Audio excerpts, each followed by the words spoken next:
That's such a good question because I feel like my parents definitely don't know what I do. They keep confusing it with either I live in a lab or I'm a doctor who treats people, but both of them are wrong. So public health is really sort of like the science of preventing disease. And unlike a doctor who treats like individuals after they've gotten the disease, our whole objective or the goal of the field is to prevent disease, so prevent it from happening, and past the individual, but more of like, from a population's perspective.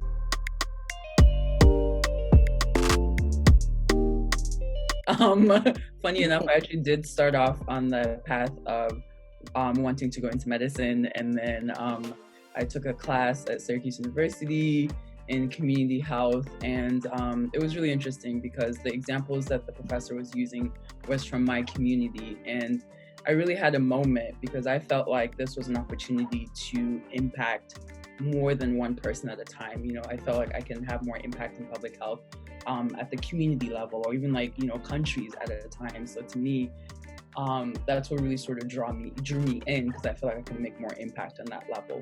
Versus, of course, no shade to MDs, everybody listening to this. But to me, that's really sort of what moved me in there.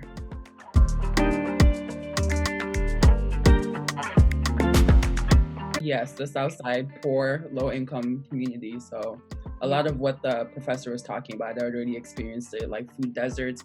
We didn't have grocery stores, but yeah, we had like fast food restaurants in every corner. We had the community store, selling liquor, no fresh food pretty much. So it was interesting. Yeah, I think we had like a sewage site as well. We had the bus station there too. Yeah.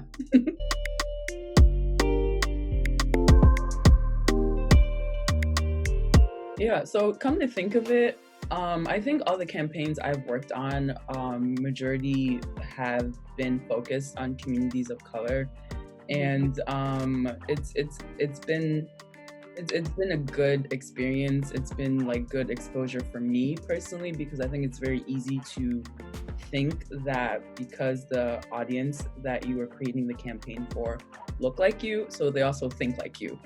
And that's where the mistake, or I guess, that's where I would definitely raise caution, because I think it's really important to hear from the people and their perspective, because you'd be very surprised how people view health. I do have a question for Charity. Mm-hmm. When you were talking about how it can be dangerous to kind of have this assumption that people who look like you will think like you, and that you come from similar backgrounds, that you think the same way. What in your work has kind of surprised you the most in terms of how people think about health? So I recently worked on a campaign for like Black maternal mortality. And the funny thing is, like, the objective of the campaign wasn't really for Black maternal mortality. It was just maternal mortality. But because so much of the media and the news was focused on, like, you know, Black women and dying in health, of course, oftentimes it was always painted as like, oh, you know, poor women and Medicaid and stuff like that. But after talking to women themselves, and then also talking to like professionals and experts in the field that work with these women, a lot of them are like, it's not a class thing. Like, this is like, everyone is experiencing this. I can have a PhD, go to the hospital, and still have the same outcome as someone who, you know, maybe doesn't have any degrees or only has like a high school education. So that was really surprising to me, because I feel like it's always been painted one way, sort of like the single poor Black woman. So that's sort of like how I approached it, you know, in terms of like, you know, access to resources. Oh, you know, what are the materials that I can create to help this kind of woman be able to, you know, gain access to resources to help them, versus like, no, this is affecting all levels. So it really, like, I had to go back to the drawing board and think, okay, so what is the common thread between these two women? And then it's like, what sort of materials can I create to help both of them get what they need? And that might be giving them the right language to be able to communicate with their providers so that they can get that help regardless of whatever class they're at. I feel like I've also made that mistake, not in terms of thinking in my professional life, just in general, that I expect that all Black women would think the same as me, or of course all Black people would like approach a certain topic this way, you know. And it's really important that we remember for ourselves that, you know, not necessarily to say that we forget that we're so diverse, but just that our common experiences with anti-Black racism can lead to different manifestations, and like ways in which we'll approach certain things. So I think that's interesting.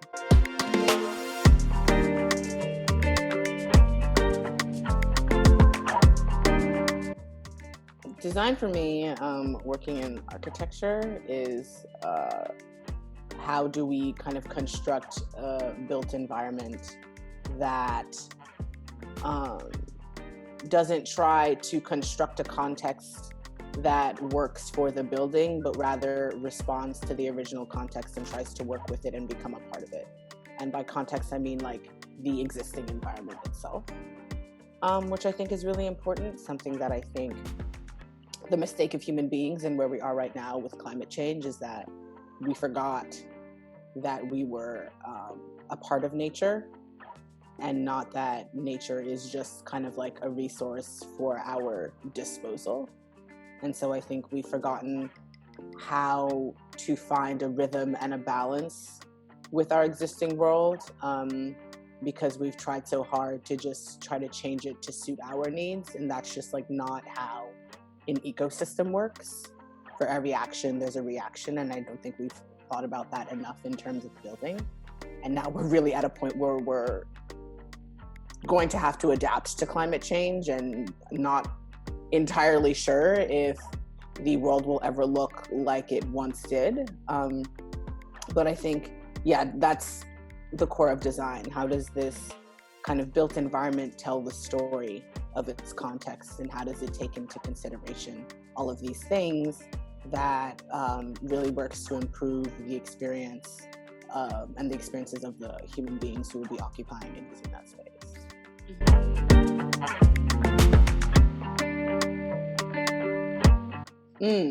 So design for me is inherently political, because you're designing for people, right? So who are you designing for? How is beauty defined in that space? How are people going to feel and navigate in that space? Who is going to see themselves in that space and feel welcome? And there are also so many other things, like when it comes, we were just speaking about kind of, you know, the environment, sustainability, the selection of materials. There can be safer selection of materials. Like, for example, we're doing a lot of research right now on COVID and the built environment, and you know how COVID stays on certain surfaces longer than others, like non-porous materials rather than porous materials. And so like porous materials like wood aren't you know, the chances of transmitting with, you know, surfaces like that are much lower than, like, let's say metal, you know. Then there's also, you know, are you designing for wellness? How walkable is it? Are you encouraging activity for the occupants within that space? How much natural light is in there? You know, there are active sustainability measures as well as passive ones. You know, how is water kind of being conserved in that space? What are your goals for becoming kind of like net zero? There are a whole bunch of different things that you can design for, and that's what I think makes design so interesting. You can design, you know, how does this environment or this structure promote, you know, equitable communities? How does it contribute to disadvantaged or local economies? You know, what kind are you designing for adaptability? Because an important part of sustainability is how long a space can be used for, and how many uses does it have? Like, how long will it bear relevance to these people, and will they fight to preserve it? So does it have multiple uses? Is it connecting people to place? Like, how are you designing for integration? I think is really important. I think sustainability is such a big word, and that should certainly inform your design process from the beginning.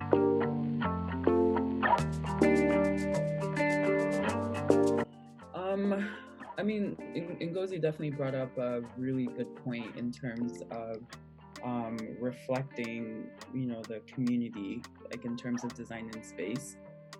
From my perspective, especially working with like graphic designers, I think there's like a lack of representation in terms of just imagery, you know. Oftentimes it's always stock image, and it's always one kind of image or one kind of look. And it's really hard to get past that, because after a while, because essentially as a health comms person, you're telling a story. So after a while, this becomes the story, and you end up boxing this community in, you know? So for example, when I was talking about Black maternal mortality, automatically people think single mother, no husband, a bunch of kids, but Serena Williams experienced it. So did Beyonce. They all experienced it. So it's like, you know, it blows people out of their mind, because like, wait, what do you mean the doctors also don't believe them? Because we're so used to painting this one image. So I think like imagery is so important, but it's not represented, you know, and just like the vast, how do I say, like I guess what I really want to communicate is that communities of color, or specifically like Black people, we are not a monolithic, like we're not a monolith, you know, we're not just one type. And that's hard when you always see that. So from a health comm perspective, I would really love to see different kinds of Black, you know, like you don't always have to be strong. I would love to see like maybe vulnerable Black, that would be nice too.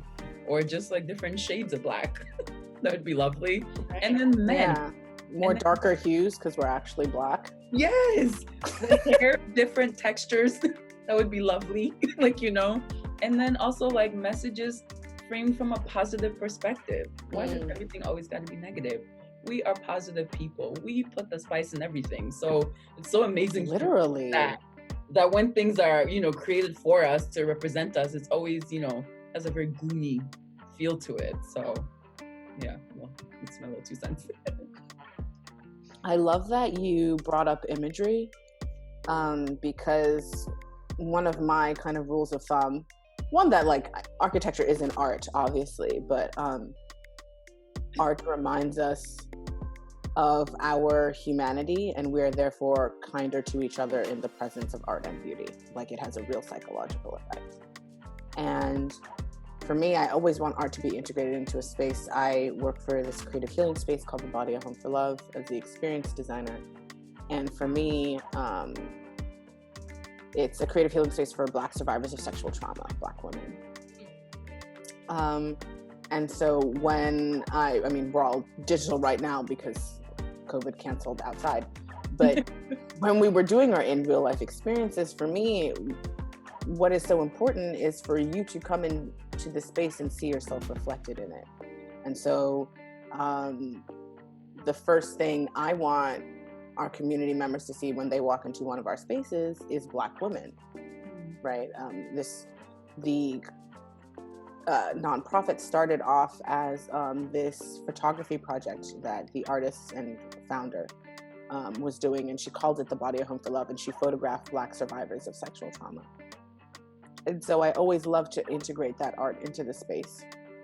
Like when, in order to kind of like build and create spaces that reflect and reinforce certain cultures and look to cultural understandings, I always look at Black expression, Black artistic expression, and how do we draw from that and integrate that into the space so that when people walk in there, they feel like they belong, they feel like it's for them, and they feel safe and a sense of ownership in the space.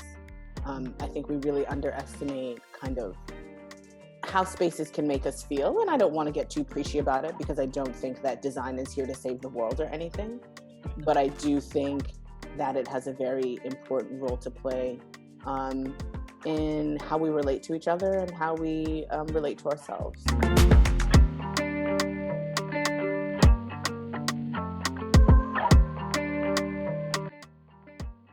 So when I think about Black aesthetics, I always like to look at what are the kind of like Black artistic expressions coming out of that community for my reference in terms of like how beauty is defined. And then you also interview people, right? Like, what do you think is beautiful? What do you like? Like when you walk into a space, what do you want to see? So it's kind of a combination of your own research and understanding, as well as really trying to glean insights from your community. I think that would probably take precedent. But, you know, just to give an example, like if we think of kind of African architectures and the kind of simplest base of architecture are kind of, you know, like in sub-Saharan Africa, the round clay huts. And if you think of those shapes, a round space forces you to engage with the entire space because you can see everything in it, right? Whereas when you kind of have these corners and angles and edges, certain things become hidden.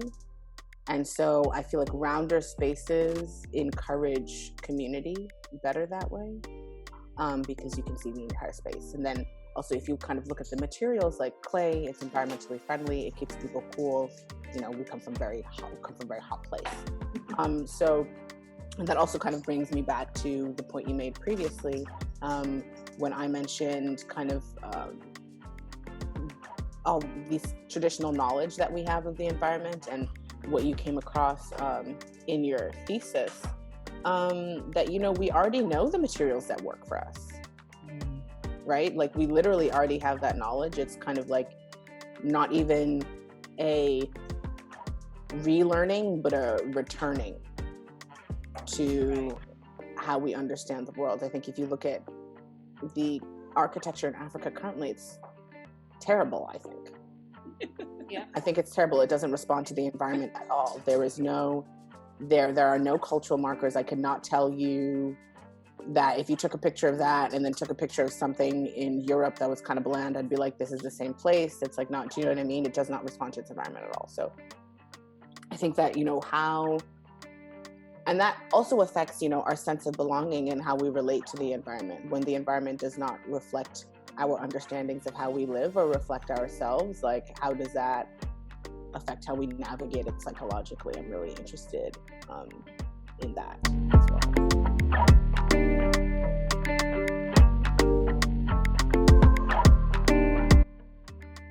For me, I'd say the biggest thing upon, you know, returning to our African societies is knowing that we have a lot to learn from that society. So I think for me, it's not even coming back. Yes, it is about coming back with what I have learned in my field, but also understanding that I do not have the answers, and it's more what questions can I ask and how do I make sure I'm asking the right questions to get the right answers that will bring me to a solution that works for all of us, i.e. the people I'm trying to build for. So for me, yes, I think when it comes to defining Black aesthetic, drawing on Black expression, Black imagery, Black art, but then I would have to go back to whatever place I am in whatever African context I'm in and draw on the creative expressions that are specific to that place, you know, and talk to people in that space. what would be a structure? What does having everything you need look like? What are kind of like the biggest pain points right now in your environment? And then also, you know, like, what is great about this place? Because I do believe that every place has value. And so I might not be inspired by the design that is currently there, but inspired by the people and their way of life, and can reflect that in the design in some way. And that's always something to uncover. I think it's more so about being a detective, and that your kind of strongest asset going in is understanding that you are not there to give answers, but rather uncover ones that are already there and translate them into a space that resonates with the people who are there. Because I think you pretty much covered it, because the process that you're talking about, we call it formative research. And that's like really not just to, like, you know, of course, learn about what's already been written about that population or, you know, the audience or the place, but really having conversations with people, whether it's one-on-one or in focus groups, or even like observations, like spending time in that community. I spent some time in American Samoa, and it was really helpful, because before I even started data collection, I actually, like, you know, I did what the people did in the neighborhood. On every day at 5 p.m., they all come out and play volleyball. It is literally, but I never understood why. And it makes sense because it's a poor community. So many people can participate with just one ball. So it's a really, like, because I was seeing that grandma's in there too, and I was like, I don't understand what's going on out there. This is like a kid game. But it's also an opportunity for them to all connect, you know? So to them, it's like connection is really important to them. So anyways, but I wouldn't know that if I never actually physically spent time there, right? But yeah, like we we're saying, the process of formative research is so important, because it is very dangerous to think you know, design something, and then have the audience not react to it or follow through with a call of action like how you thought it would be, because you're designing it from your desk versus sort of like, you know, from the community. So for the people, by the people. And we as designers, health communication specialists, I think there's so much power we have in raising those voices, you know, amplifying voices. So not giving voice, because they already have a voice. Sometimes it's just creating those platforms for those voices to be heard. Yes, and I also, what you just reminded me of was that I think psychologically, your environment, like we said, always has an effect. And I think those of us who've been kind of educated in Western countries and have work experience in Western countries, and we're trying to kind of, you know, bring back whatever that we've learned to make a positive difference. I think it's also important to understand that, you know, coming from these Western contexts, the environment, although whether implicit or explicit, I think the mentality can be pretty like colonial ultimately. The idea is that, oh, this is supreme, we have all the answers, we're the hub of knowledge, blah, blah, blah. And so also just be very careful to not internalize that as much as possible, because like you said, when you go into these communities, you really can't assume that you have all the answers. That is why we have ended up with the architecture that currently exists in Africa today, which people didn't value the people in those spaces and the knowledge that they already had, and could have contributed to the project to make it successful. So always really important to understand that we are operating in this kind of like Western capitalistic system that will promote a certain mentality that has you thinking that you are kind of like above certain people, certain communities, certain systems. So I think that's also really important to learn, that like we're kind of in these colonial environments and that we mustn't adapt that kind of thinking. So I have a question, and I'm actually going to pitch it to both of you in case you've experienced this. So in terms of following or piggybacking off of that colonial mentality, as us as designers coming to the space, what about the people within the space if they've also internalized that? Like, the reason why I'm asking that is because when I was in Ghana, I realized a lot of the billboards were filled with people that weren't Ghanaians, promoting things for Ghanaian people. So purely as a health comms person, if I did research in the community and that's what they told me, and they said that was what was beautiful to them, I would kind of have to go by what they're saying, right? So it's like, how do you navigate that when you also know that's not really reflective, like, of the community? I mean, I would say, for like, it's coming from the point of view of an architect, there's always an educational component of our work. That, I mean, you're educating yourself on the people you are designing for, and then you also have to educate them, because sometimes they have an idea of what they need, or have an idea of what they want, but they might not necessarily be aware of what they actually need. So you as a designer really have to get that out of the conversations you have with them, from the observations you have of the spaces that they're in, and then the observations of the people you are designing for. And you sometimes have to educate them on why maybe something would not be good for them or would not work for them. So I would say it's a give and take. It's a give and take process where you are absorbing what you're absorbing their how do I say, their thoughts, their wishes, and then you have to use that to design a solution for them. I agree. And that's a great question. Thank you for that question. Thank you for speaking of it.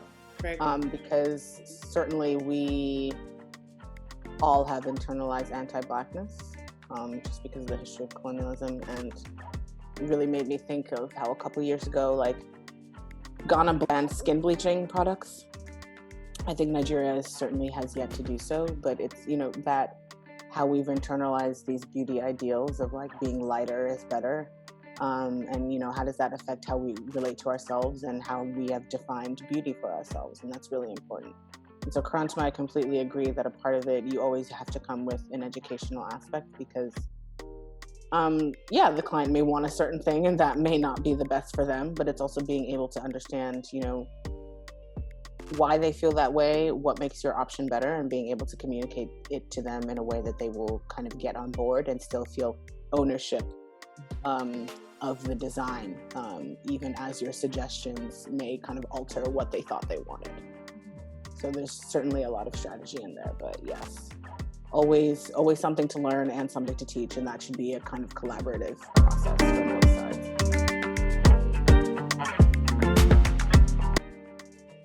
I think I took like one global health class and there was an urban planner in there, and I'm like, what do you do?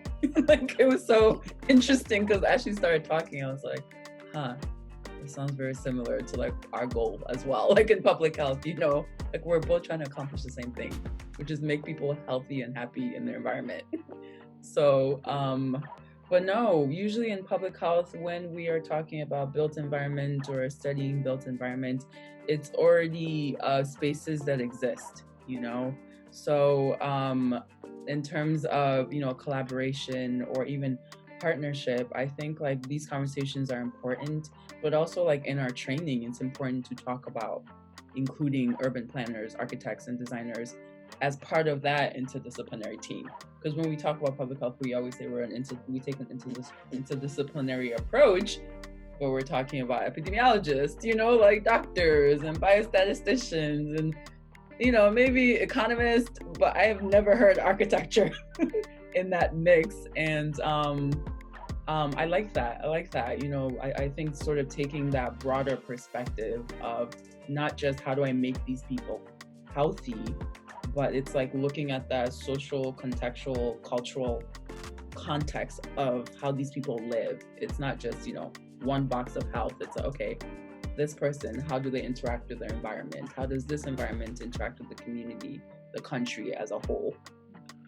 I think especially what you said about kind of indoor air quality reminded me of a lot of the research we're doing on COVID in the built environment, and how there's the configuration of the building, the kind of air filters in the building, and then general ventilation. So kind of stagnation is linked with, there's a higher chance of, spread and infection when people are stagnant. So how do we keep people constantly moving? How do we increase the air quality of the building? And also ventilation. Yes.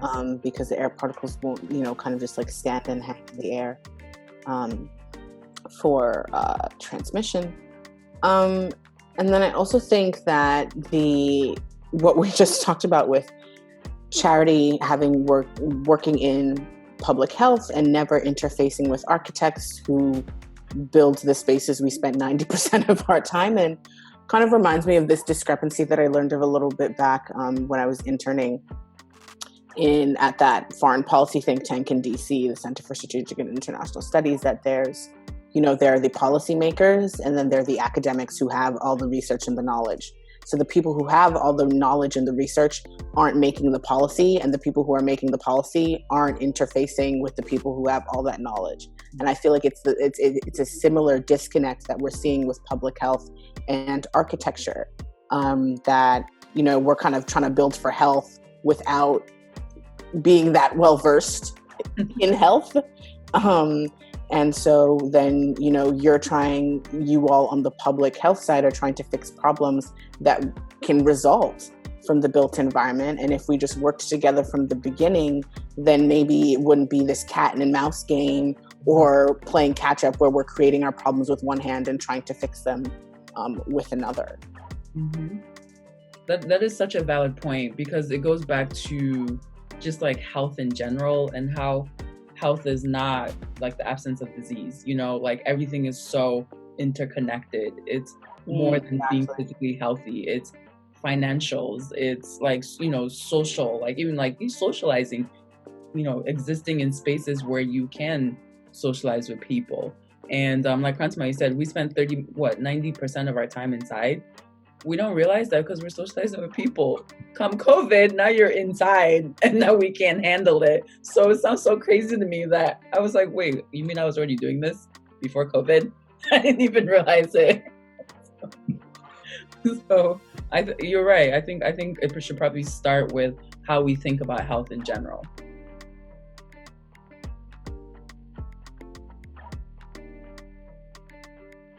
Of course, I am no expert, but having worked on Zika a little bit in communications from the federal perspective, I would definitely say like communication is important, but know your audience and clarity in communication, and then also like specify what your call to action is.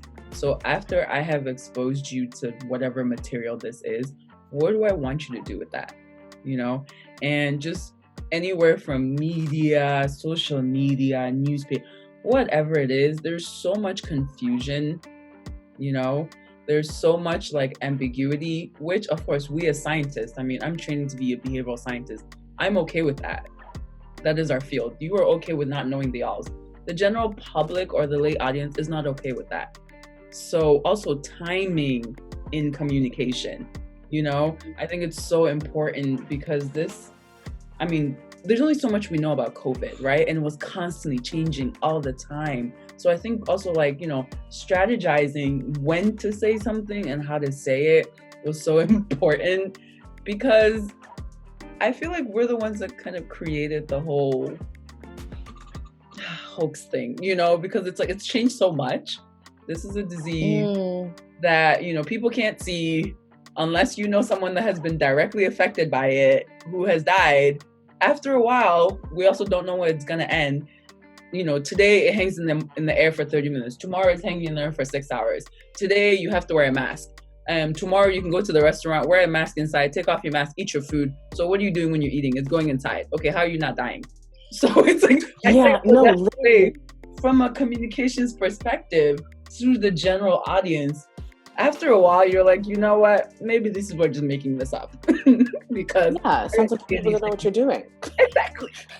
So it really leads to more distrust of the medical community, And again, because I'm also from the medical community, from that perspective, it's like, well, we're learning. We need to let them know. This is what we need to know right now. And that's where we come in. It's like, hello, the health comms people, you need us. Your information is really great and whatnot, but don't forget, the general public is not trained to think the way you think. So you have to be careful how you communicate, because you might end up spreading panic, fear, or make people nonchalant about it.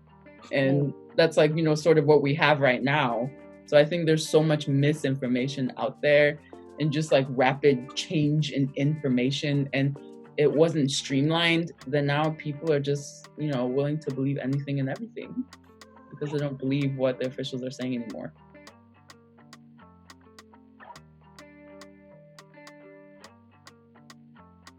For me, it's to show up fully and unapologetically when we're having these conversations about who we're building for and certain health considerations. That I think that, for me, what I feel that, being a Black woman in these spaces kind of, it means you're constantly kind of negotiating your identity. Like, how much am I going to speak up? You have to think of like how you're going to speak up and, the tone that you're going to use, how you're going to construct your argument, because, one little whatever, and they're going to call you aggressive or radical or confrontational or whatever it is that they like, however they like to characterize us. So I think you do have to pick your battles and approach them very strategically. But I think for me, it's never allowing the necessary considerations for people who look like us to kind of like fall to the wayside and not become a priority. So to keep pressing the questions when we're kind of looking at the questions that we're seeking to answer. Does this seek to answer the right questions for the right people? And are people who look like me being considered in this solution, and how will they benefit from this? And is this safe for them? Is this psychologically helpful to them? Is this, how is this benefiting my people? I think that is always something that I think is kind of inherent to my thinking, just based off my experiences. But I think it is to never be afraid to share your perspective and push that perspective and hold people accountable. One of my favorite words is accountability. And if you want to come here and talk about how design should take the realm of egalitarianism and how, we're building for a better world, we're making it sustainable, blah, blah, blah. Well, sustainability also has to do with who is it for and how will they fight to preserve it. So are you considering how Black people are going to use this space, how they're going to preserve it, how they can see themselves in it, how safe they feel in that space? If you want to talk about, technology, well, something, and technology kind of rules our lives now. And something that I always think about is kind of like the biases that are inherent in these things. So like when you're using a public bathroom and the automatic soap dispenser or faucet doesn't come on because it's looking for a Caucasian hand to release. Yeah. Like, who made this and who are you making it for? And when we integrate these technologies into the spaces and think of it as a one size fits all, like, is this really working? Like, who was considered as a part of this process? Because that will inevitably reflect in the kind of end result. So I think it's, really just about staying 10 toes down in your truth and remembering why you wanted to work in the field in the first place, and just making sure that you carry those values with you through every project that you work on. I love all the points you mentioned in Ngozi, because I was really fortunate to have a mentor.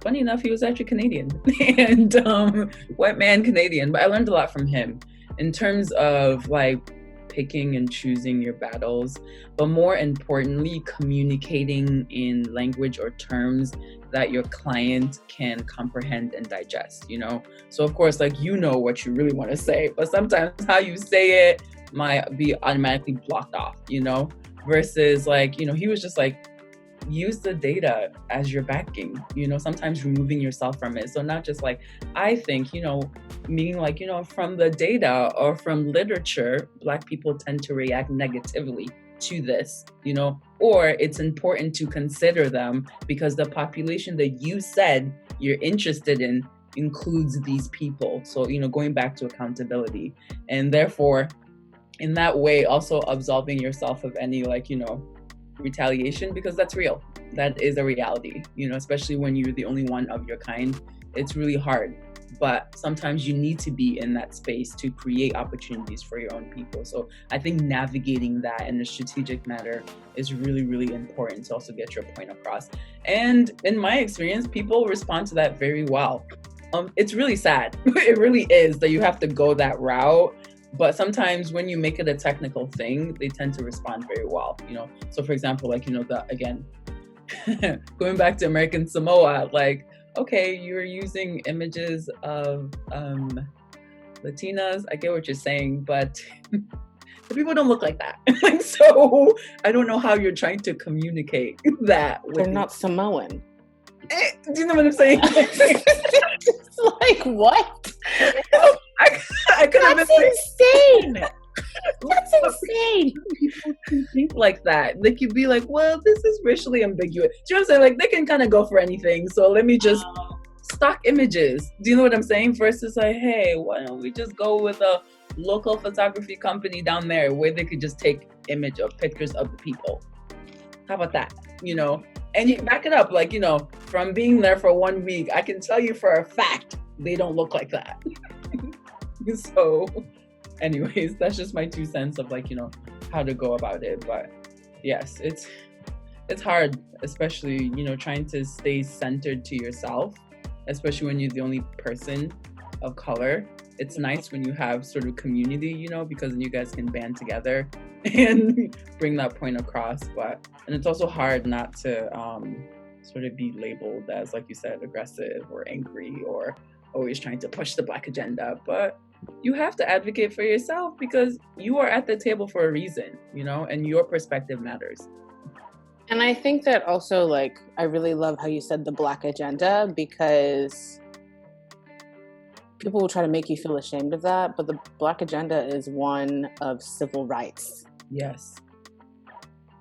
So that is something that I will always fight for. And if you tell me I'm fighting for the Black agenda, I'm going to tell you, yes, the hell I am. Because that's what's needed in order to make this world a better place and more livable. Mm-hmm. You know what I mean? So it's never, people will try to make it like it's a bad thing, but you always have to remember that you're on the right side and that there's actually nothing wrong with consistently advocating for Black people, because that doesn't happen enough already.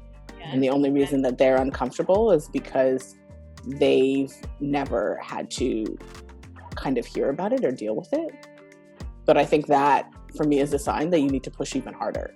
Like, if people are reacting in such a way, they're like, oh, this is so, then it's like, oh, 1, you don't care, and 2, you've never had to consider this. So, and the literature is on your side. Use data. I mean, it's all documented. None of this is new. So it's all documented. So like, argue with the data. That's what the data is telling us.